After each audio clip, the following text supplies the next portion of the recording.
welcome back to my channel. My name's Christina Kent and I'm an oil painter based out of San Francisco. Today I'm going to do a little tutorial on framing artwork. So if you're an art collector and you just bought a piece that you want to frame, or if you're an artist and you're preparing for a show, I'm hoping that this little tutorial can help you out.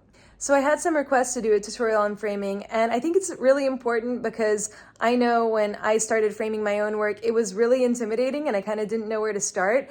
And also, if you go to a custom framer, it can be really, really expensive. So learning how to do framing yourself and learning certain hacks when it comes to framing, I think can be super helpful for any artist or art collector. And specifically, I'm going to be talking about framing works on flat panel. This framing will also work for works on canvas or canvas panel. I think it works on cradled wood panel too, although I haven't tried it.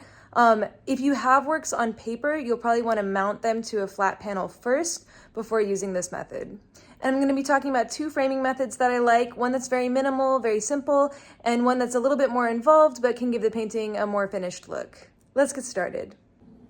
Okay, so first I'm going to talk about the simplest way to frame a painting on panel. So here's my painting. It's on 1/8 inch thick panel. This is a 6 by 6 inch panel.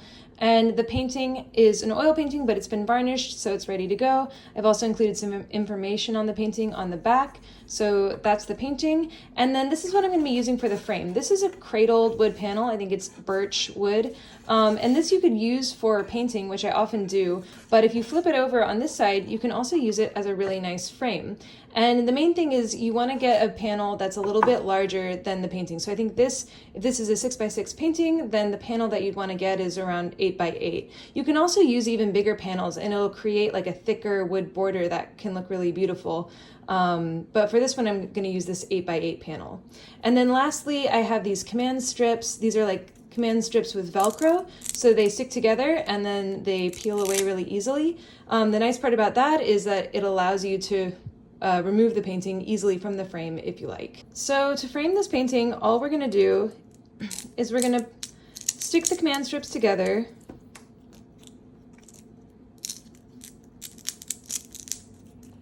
And then just remove this part. And then we just want to position the command strips kind of fairly evenly in the cradle wood panel, not too far close to the edge because we will have a little bit of the edge sticking out.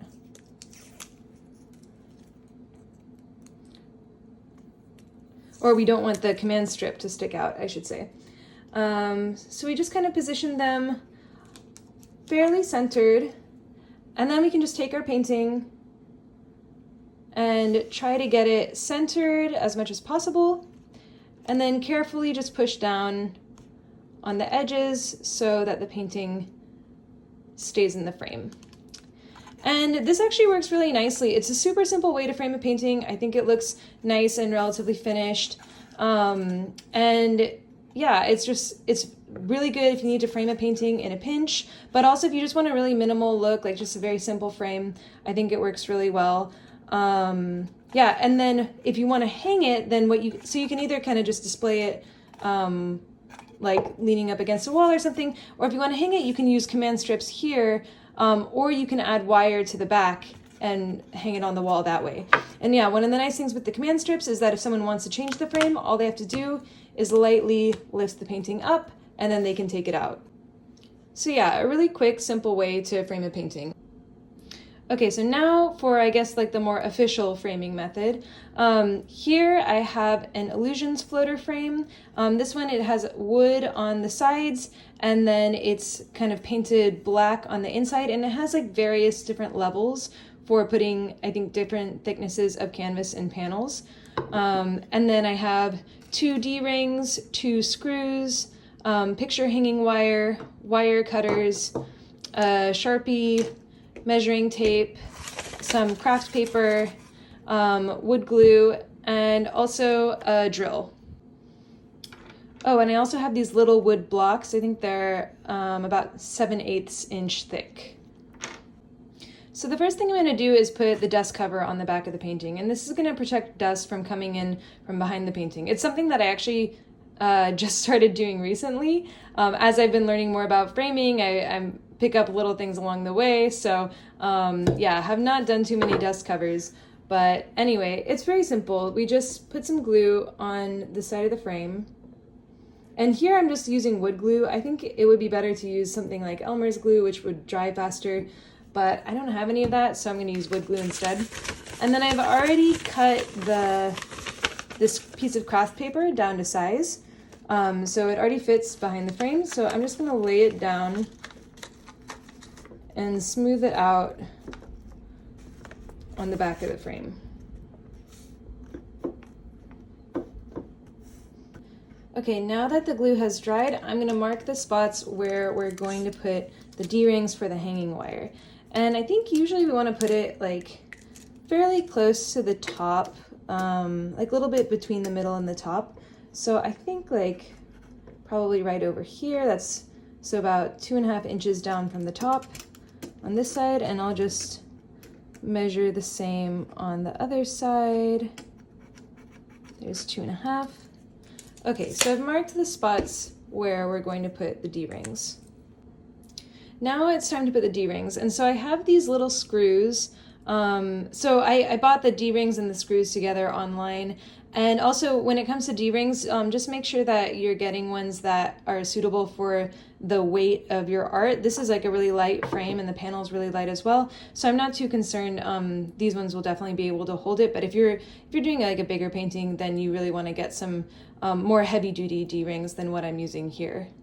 Okay, so I'm gonna place the D-ring on the edge of the frame here.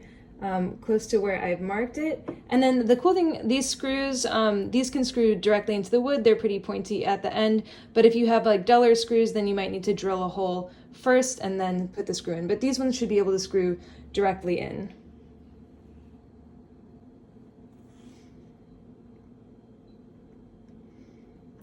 And I like to kind of push it into the wood first to hold it a little steady. And then I just take my drill, and then I'm going to carefully drill into the wood.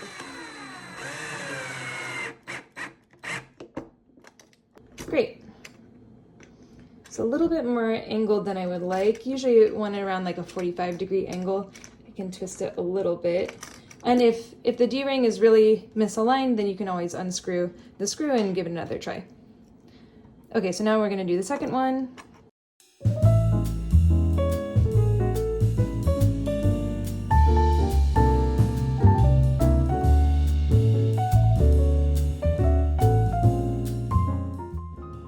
So now that we've attached the D-rings, it's time to put on the picture wire. And this one I've already cut down to size with my wire cutters. It makes like, look, it's a little smile. Okay, and then to attach the wire, we're gonna take it and we're gonna go through the D-ring, then we're gonna flip the wire up and around itself like this. You can see how it's coming behind. And then we're gonna go back down again through the D-ring and pull it tight so it creates like this slip knot, and then we can just wrap the wire around itself. And this will hold really well, especially like given how light this painting is. This is a good hold for this painting. But if you were doing like a heavier painting, you might want to get a little bit fancier with your knots.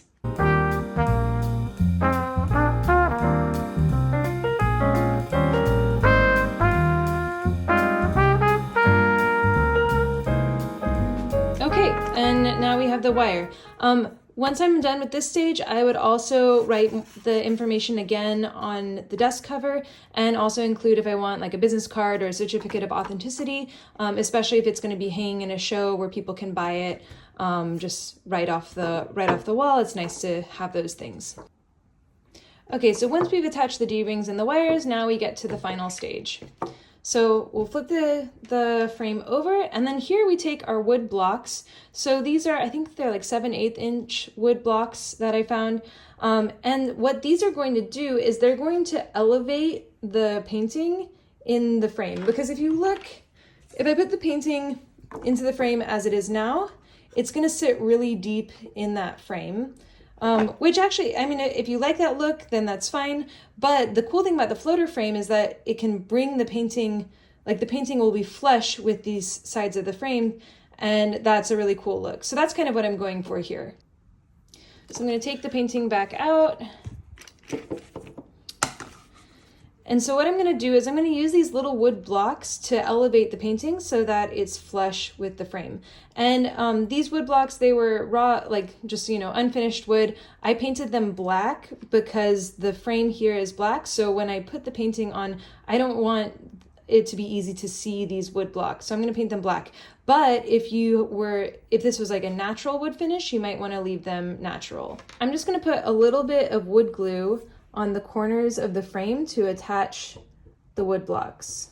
And you really don't need very much, especially given how I'm working with a really light panel. Once again, I think like if you're working with a heavier frame or a heavier painting, then you might need more support. But for these super light panels, I found this works really well.